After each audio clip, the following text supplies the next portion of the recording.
नमस्कार साथियों, मेरे YouTube चैनल पर एक बार फिर से आपका स्वागत है। साथियों, आज की वीडियो में हम लोग जानेंगे कि कोई सेवानिवृत्त होने वाले सरकारी कर्मचारी अपनी पेंशन का कितना भाग कम्यूटेट करा सकते हैं एवं इसके लिए क्या शर्तें हैं और किस समय वो कम्यूटेट करा सकते हैं। तो चलिए वीडियो को स्टार्ट करते हैं। साथियों, कोई भी सरकारी कर्मचारी जब अपनी जो अधिवार्षिकी की आयु है, मतलब जो उनकी रिटायरमेंट की आयु है, उसको पूर्ण करने के बाद सेवानिवृत्त होते हैं, ठीक है? तो वो जो है पेंशन के लिए एलिजिबल होते हैं, ठीक? तो वो अपनी पेंशन को कम्यूटेट करा सकते हैं। इसके साथ अगर कोई पद जो है समाप्त कर दिया जाता है, ठीक है, और कोई कर्मचारी कंपनसेशन पेंशन पाने का हकदार हो जाता है, तो वो भी जो अपनी पेंशन को कम्यूटेट करा सकते हैं। इसके साथ ही अगर किसी कर्मचारी के विरुद्ध जो विभागीय या न्यायालयी कार्रवाई चल रही हो और उसका निराकरण होने के उपरांत जो है उसको पूर्ण पेंशन या पेंशन का कुछ भाग स्वीकृत होता है, तो वो भी अपनी पेंशन का सारांशीकरण करा सकते हैं, ठीक। अब क्या है कि इन सारी जो अभी मैंने बताया, इनमें जो है मेडिकल जांच कराने की ज़रूरत नहीं है, लेकिन अगर सेवानिवृत्ति के 1 साल के अंदर अगर आवेदन किया जाता है, तब तो मेडिकल जांच कराने की ज़रूरत नहीं है, लेकिन 1 साल के बाद अगर करते हैं, तो मेडिकल जांच कराने की ज़रूरत पड़ेगी, ठीक है। और इस दशा में जब वो नॉर्मल रिटायर हो रहे हैं या जो मैंने अभी बताया जो स्थितियाँ, उसमें अगर रिटायर हो रहे हैं, तो वो क्या करेंगे कि एक आवेदन प्रस्तुत करेंगे अपने कार्यालय में और उनको जो है उनकी पेंशन को कम्यूटेट कर दिया जाएगा, ठीक है। कुछ ऐसे मामले होते हैं जहाँ पे जैसे बैक डेट से रिटायर करते हैं, मतलब जो आदेश पारित होता है उसमें लिखा रहता है कि इस पिछली आदेश से इस डेट से इनको सेवानिवृत्त समझा जाए। तो उस दशा में क्या होगा, 1 वर्ष की गणना कहाँ से करेंगे आप? जो आदेश पारित किया गया है जिस डेट का, उस डेट से लेके 1 साल, तब उसको जो है 1 साल उसको माना जाएगा, ठीक है।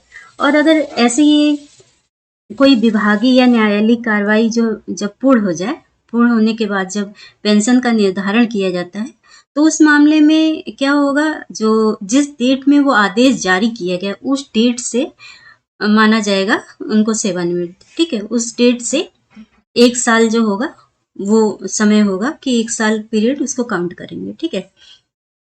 कभी कभी ऐसा होता है कि पहले आवेदन किया है, लेकिन जो कार्यालय प्रमुख है उनके पास जो है उनका जो कम्यूटेशन का आवेदन है समय से नहीं पहुंचा, ठीक है, 1 साल बाद पहुंचा, तो फिर उस आवेदन को नहीं माना जाएगा, उनको फिर से जो है आवेदन करना पड़ेगा, ठीक है। उसके बाद क्या होता है कि ये जो क्या कहते हैं, जो कम्यूटेट कराते हैं पेंशन, जो भी कर्मचारी अपना पेंशन कम्यूटेट कराएंगे, तो कितना परसेंटेज वो कम्यूटेट करा सकते हैं, ठीक है। तो देखिए, कोई भी केंद्र सरकार का कर्मचारी जो है मैक्सिमम 40% तक अपनी पेंशन को कम्यूटेट कराता है, ठीक है।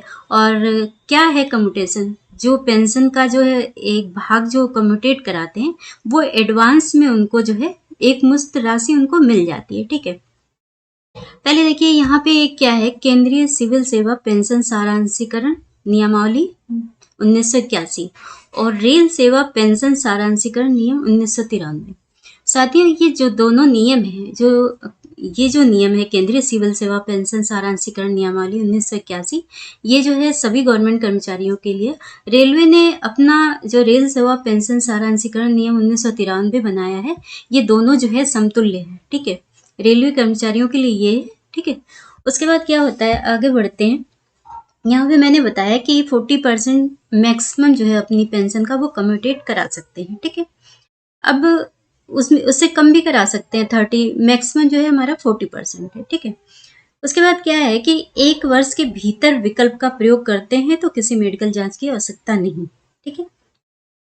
यहाँ पे देखिए, अगर किसी कर्मचारी की अधिवार्षता की तारीख से पहले मृत्यु हो जाती है या वह किसी कारणवश पेंशन का दावा खो देता है, जैसे कोई कार्रवाई चलने लगती है, उनको रिमूव फ्रॉम सर्विस कर दिया जाता है, तो वो पेंशन कम्यूटेट कराने के लिए हकदार नहीं होंगे। या उन्होंने आवेदन किया था और उससे पहले उनकी रिटायरमेंट की डेट से पहले ही मृत्यु हो जाती है, तो भी वो कम्यूटेट कराने के लिए पात्र नहीं होंगे। लेकिन अगर अधिवार्षता की तारीख कंप्लीट करने के बाद उनकी डेथ हो जाती है, ठीक है। अब उनकी डेथ हो गई तो ऐसा नहीं कि उनका जो कम्यूटेड वैल्यू है वो उन्हें उनके फैमिली को नहीं दी जाएगी, वो दी जाएगी, ठीक है। जो रूल के अकॉर्डिंग जो नॉमिनी है उनको दी जाएगी। अगर नॉमिनी नहीं है तो जो जो हमारी रूल में है उसके अकॉर्डिंग उनको उनके फैमिली को जो उनका आश्रित है उसे दे दिया जाएगा, ठीक है। उसके बाद देखिए, सेवानिवृत्त के 1 वर्ष की समाप्ति के बाद विकल्प का प्रयोग किया जाए तो उसे निर्दिष्ट सक्षम अधिकारी द्वारा चिकित्सा परीक्षण करवाना अनिवार्य होगा। तो क्या होगा, अगर 1 साल के बाद वो अगर विकल्प देते हैं तो उनको जो है किसी मेडिकल जो चिकित्सा अधिकारी है उनसे जो है मेडिकल परीक्षण कराना अनिवार्य होगा। यदि आवेदन प्राप्त होने के कुछ दिन बाद ही आवेदक की जन्मतिथि पड़ती हो, ठीक है, जैसे उनके रिटायरमेंट के जो है बाद वो आवेदन किया उन्होंने, ठीक है, और लेकिन 1 साल के अंदर ही किया है या मतलब जब भी किया हो तो ये जो जांच है जो उनकी जन्मतिथि उसी के समय पड़ रही, जो आवेदन उनका प्राप्त हुआ है उसी के आसपास पड़ रही है, तो क्या करेंगे, उसके बाद जो जन्मतिथि के जो अगली जन्मतिथि होगी उसके पूर्व जो है उनका जो मेडिकल चेकअप करवाया जाएगा। अब ये जो कम्यूटेट किया हुआ जो पेंशन है, मतलब घटी हुई पेंशन जो है, रिड्यूज पेंशन, वो कब 100% मिलने लगेगी, तो कम्यूटेट होने के जिस डेट में कम्यूटेट है उससे 15 साल बाद पूर्ण होने पर 100% जो है उनकी पेंशन बहाल हो जाएगी, ठीक है। उसके बाद देखिए, अगर पेंशन जो कम्यूटेट की गई है उससे पूर्व जो है जो 15 साल का जो टाइम है उससे पहले जो अगर पेंशन भोगी जो है उसकी डेथ हो जाती है, तो डेथ हो जाएगी तो शेष अवधि के लिए जो पेंशन है, ऐसा नहीं कि उसके कुटुंब पेंशन से उसकी जो फैमिली पेंशन जारी की जाएगी उससे नहीं कटौती की जाएगी, ठीक है। जो कुटुंब पेंशन है उसकी फैमिली को पूर्ण जितना मिलना है वो मिलेगी, ठीक है। उसके बाद देखिए, अगर जो पेंशन कम्यूटेट कराया है उन्होंने, ठीक है, और किसी आदेश के तहत उनका जो पेंशन जो जो वेतन है वो संशोधित होता है, जिसकी वजह से उनका पेंशन भी संशोधित होता है, तो उस दशा में उनको फिर से आवेदन करने की आवश्यकता नहीं है। उनको जो बढ़ा हुआ जो पेंशन है, ठीक है, उस पर जो कम्यूटेशन वैल्यू जो होगी, उन दोनों के डिफरेंस का जो एरियर बनेगा वो उनका बिना आवेदन के ही भुगतान कर दिया जाएगा, ठीक है। उसके बाद देखिए, कोई कर्मचारी जो सेवानिवृत्त होते हैं, ठीक है, वो उस माह के किसी माह के लास्ट जो डेट होती है उसके सेवानिवृत्त होते हैं। यानी जैसे मान लीजिए कि एग्जाम्पल के तौर पे अगर कोई कर्मचारी है उसकी जो डेट ऑफ बर्थ है 2 जुलाई से लेके 31 जुलाई के बीच है, तो वो सेवानिवृत्त कब होगा, 31 जुलाई को।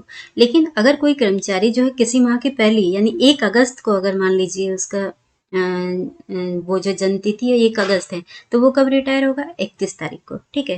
तो ऐसे मामले में क्या होगा, उसका पेंशन की डेट क्या है, उसकी पेंशन की डेट है 1 अगस्त, तो वो पेंशन कम्यूटेट कराने के लिए कब से पात्र होगा, रिटायरमेंट के अगले दिन यानी 1 अगस्त को, ठीक है। अब उसका कम्यूटेशन फैक्टर कैसे लिया जाएगा, जो नेक्स्ट जो डेट जो उसकी आयु होती है उससे लिया जाता है। यानी 60 वर्ष की आयु में रिटायर हो रहा है तो 61 साल वाली जो कम्यूटेशन फैक्टर की टेबल होगी, जो उस टेबल से उस कम्यूटेशन फैक्टर को लेके उनके पेंशन का जो कम्यूटेशन वैल्यू है निकाला जाएगा, ठीक है। अब ये देखिए, कम्यूटेशन जो वैल्यू निकालने के लिए फार्मूला है, मैक्सिमम जो 40% तक आप कम्यूटेट करा सकते हैं, ठीक है। अब ये 30 भी हो सकता है, 10 भी हो सकता है, जो भी वैल्यू होगी वो कर सकते हैं, ठीक है। और क्या है, बेसिक पेंशन जो लास्ट 10 मंथ की जो सैलरी है उसका एवरेज, या जो लास्ट मंथ की सैलरी है उसका 50%, ठीक है। दोनों में से जो ज़्यादा है वही उसकी पेंशन होगी, ठीक है। अब वो उसकी पेंशन हो गई, उसका 40% निकाला या 30% जो भी उन्होंने किया वो निकालेंगे, ठीक है। उसके बाद उनकी जो अगली जिस उसमें रिटायर हो रहे हैं उसके अगले उसमें जो नेक्स्ट जो उनका डेट ऑफ बर्थ होगा उसमें उनकी जो एज होगी तो उससे उनका उस टेबल में कम्यूटेशन फैक्टर टेबल में वो देख लेंगे, ठीक है। तो उससे मल्टीप्लाई करके और उसको फिर 12 से मल्टीप्लाई कर देंगे तो वो आ जाएगी आपकी जो जो कम्यूटेड वैल्यू है वो आ जाएगी, ठीक है। यहाँ पे देखिए लिखा है, the commutation factor will be with reference to age next birthday on the date on which commutation become absolute as per the new table annexure to the CCS commutation of pension rule 1981। ठीक है, उसके बाद चलिए आगे बढ़ते हैं।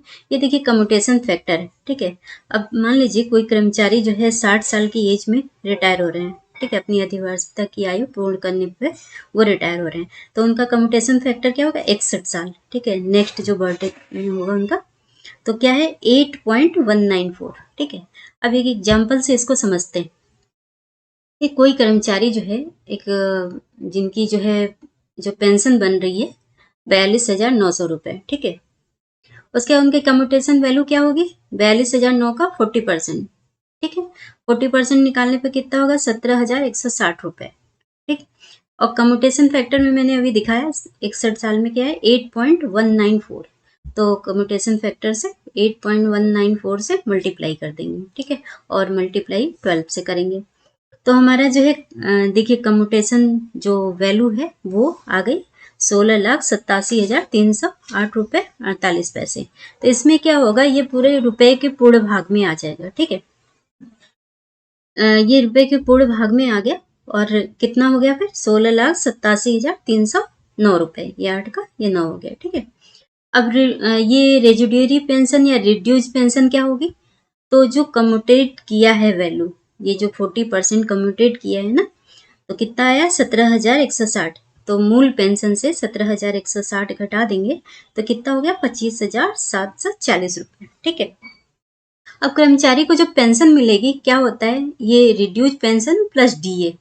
तो DA किस पे कैलकुलेट होगा, डीए जो है इस पे नहीं होगा कैलकुलेट, रिड्यूस पेंशन पे नहीं होगा, किस पे, मूल पेंशन पे। मान लीजिए इस समय 46% अगर डीए है तो ये जो मूल पेंशन है 42,900 उससे कैलकुलेट होगा, यानी डीए पे कोई फर्क नहीं पड़ता है। ठीक है, अब एक कर्मचारी है जो रिटायर हो रहे हैं 31/7/2023 को। ठीक है, तो इनका जो है पेंशन कब से स्टार्ट होगा, 1/8/2023 से। ठीक, अब 1/8/2023 से 15 साल कब हो रहा है, 1/8/2038 को। तो इनका जो जो रिस्टोरेशन ऑफ नॉर्मल पेंशन होगा, मतलब जो पूर्ण पेंशन कब से बनने लगेगी, 1/8/2023 से।